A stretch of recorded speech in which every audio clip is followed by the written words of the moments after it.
将王接力赛规则：选定的8株植物挑战各世界将王，被击败的植物不能再上场，存活到最后的阵营获得胜利。第一场8株植物挑战海盗将王，豌豆迫击炮稳定输出，每一行都有强力植物，海盗将王避无可避，他索性召唤出僵尸，结果被一发爆炸豌豆全部清光。元神趁机开出一个大招，终结战斗。第一场海盗将王完败，一颗植物都没有消灭掉。第二场未来将王登场，开局就是一枚导弹，充能柚子不幸中弹，这就叫做打植物们一个措手不及。未来将王的战术很成功，他用实际行动告诉后面的将王兄弟们，极限1换1，我为我的团队做出了贡献。第三场恐龙将王登场，充能柚子在上一场已经被打倒了，不能再登场了。不过剩下的7株植物也都不是吃素的，非常遗憾，恐龙将王没有击败任何一颗植物。第四场压力给到了摇滚将王，每一路都是活靶子。摇滚将王说：“要不我还是算了吧，后面的将王兄弟们，你们努力努力吧，我就先记为敬啦。”第5场巨浪沙滩将王登场，一上来就挨2发爆炸豌豆。巨浪沙滩将王说：“这么猛的吗？植物们不要嚣张，看我极限1换1。”锁住血条，这么一吸，原始豌豆射手收入囊中。这一下，植物的阵营损失1员大将。损失了元神之后，第6场植物们面对的是黑暗将王。虽然只有6颗植物，但是黑暗将王的血条依旧下得非常快。随后，他召唤出大法师僵尸和黑暗巨人僵尸，不过很可惜，他的血条已经见底了。巨人僵尸的偷家计划失败，黑暗将王倒地。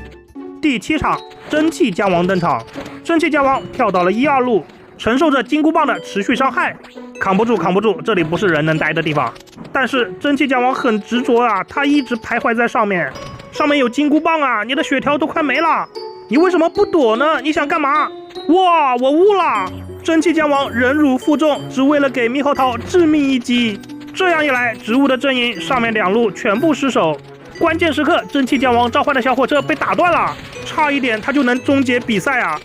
接力赛进入了白热化阶段，从蒸汽将王手下逃过一劫的植物们，对着失落将王发起了猛攻。这已经是第8场了，植物们只剩下5颗，他们还能够坚持多久呢？失落将王还没缓过神来，就已经被植物们打得剩一点血了，估计还在为刚才蒸汽将王差一点终结比赛而觉得遗憾吧。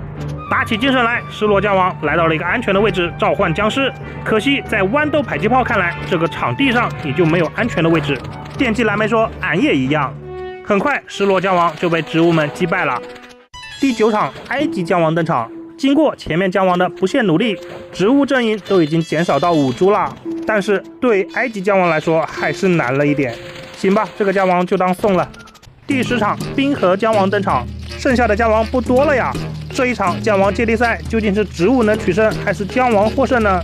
小伙伴们，你们觉得哪个阵营可以存活到最后？注意观察每一场比赛，可以选出你们心目中的最佳植物和最佳将王哦。超人觉得把天使星星果首先排除最佳植物的竞选，仙人掌好像也没发挥多大的作用，元神早就被淘汰了。这一点巨浪沙滩将王功不可没，是最佳将王的有力竞争者。别急着下结论，精彩还在继续，说不定后面还有反转哦。这个冰河将王虽然血量很多，但是全程被动挨打，想瞄准植物丢一个炮弹都被打断，真的是硬气不了一点点啊！就连召唤出来的僵尸也是不堪一击。你别说，他还很执着啊，一直瞄准电击蓝莓，可惜没成功。第11场持刀大侠登场，既然给了能量豆，那不就是送吗？不断的给豌豆迫击炮喂能量豆，持刀大侠只能干瞪眼，一点办法都没有。他甚至连飞龙在天都没有机会丢出来，就倒下了。第12场西部将王登场，一开局就是密集的炮弹，还好有矿车，仙人掌成功躲过一劫。西部将王短暂眩晕之后重新调整状态，这3枚导弹瞄的是挺准，可惜没有发射出来，就差一点。第13场最后一场，将王阵营的最后一棒交给了天空将王，植物们的数量依旧是5颗，话音刚落，5颗变4颗了。机枪豌豆率先被将王消灭，剩余的4颗植物有办法击败天空将王吗？天空将王给植物们挂上了闪电，但是自己也被打得变形了。